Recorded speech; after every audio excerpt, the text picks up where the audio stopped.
Les armes ne sont pas prêtes de se taire en Afghanistan. Plusieurs roquettes ont été tirées encore tôt ce matin. Elles visaient l'aéroport de Kaboul où sont toujours massés des milliers de civils candidats à l'exil. Elles ont été interceptées à temps. Le groupe État islamique vient de revendiquer cette nouvelle attaque. Les Américains plient bagages. Dernière rotation avant le retrait total demain.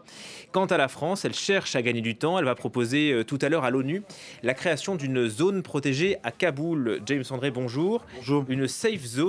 Quelle est l'idée ?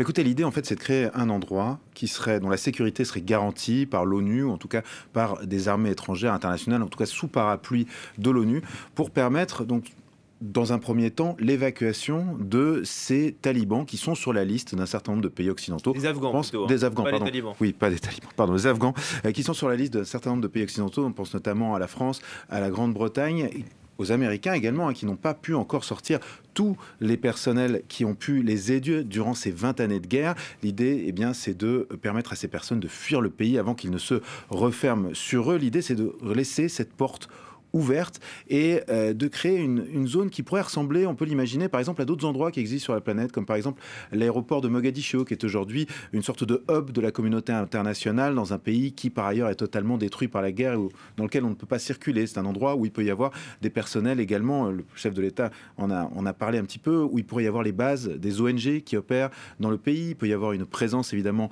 de l'ONU, il peut y avoir aussi des délégations diplomatiques de pays qui n'ont pas forcément d'ambassade à l'intérieur du pays qui pourraient être présentes pour faciliter des négociations.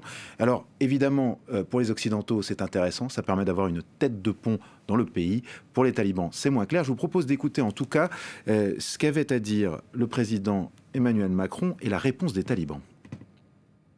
C'est une solution qu'on connaît, qu'on a déjà vu se dessiner dans d'autres théâtres d'opération, d'une zone permettant de sécuriser les arrivées à cet aéroport et la protection des personnes. Je pense que ça a un intérêt, pourquoi ? D'abord parce que ça mobilise toute la communauté internationale, ensuite parce que ça crée une pression sur les talibans.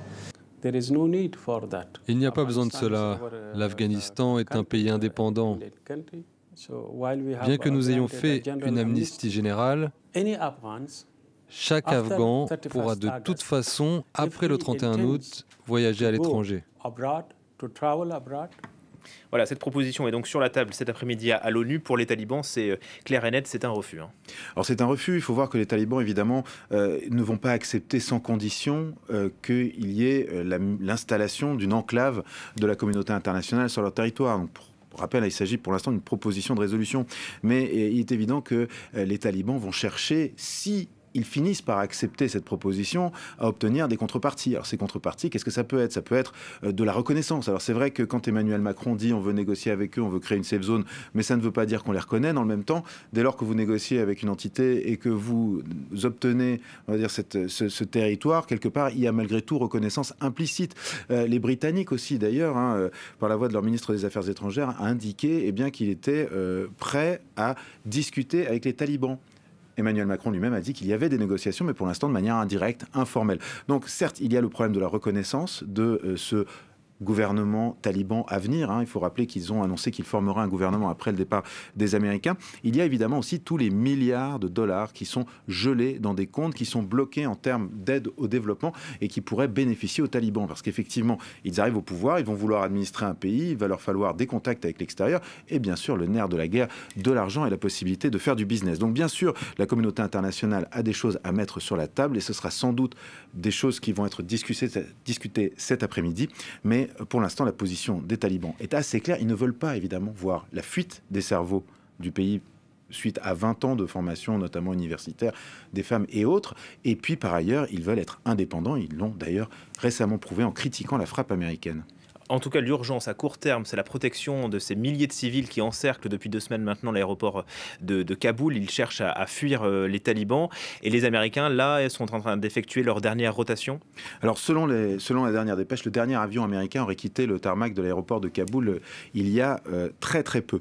En tout cas, oui, bien sûr, ça a été une scène extrêmement chaotique. On a vu tous ces civils afghans qui ont cherché à évacuer. Alors, d'après des documents officiels, un dimanche, il y a eu donc 1200 évacuations qui ont été effectuées par les Américains depuis Kaboul. C'est un chiffre qui est en net retrait par rapport aux jours précédents. On arrive effectivement au bout, donc il y a fort à parier que la pression sur l'aéroport de Kaboul va diminuer. Il faut voir que tout cela se fait en plus évidemment dans un contexte chaotique aussi à cause de l'organisation islamique au Khorasan, qui est la branche de l'organisation de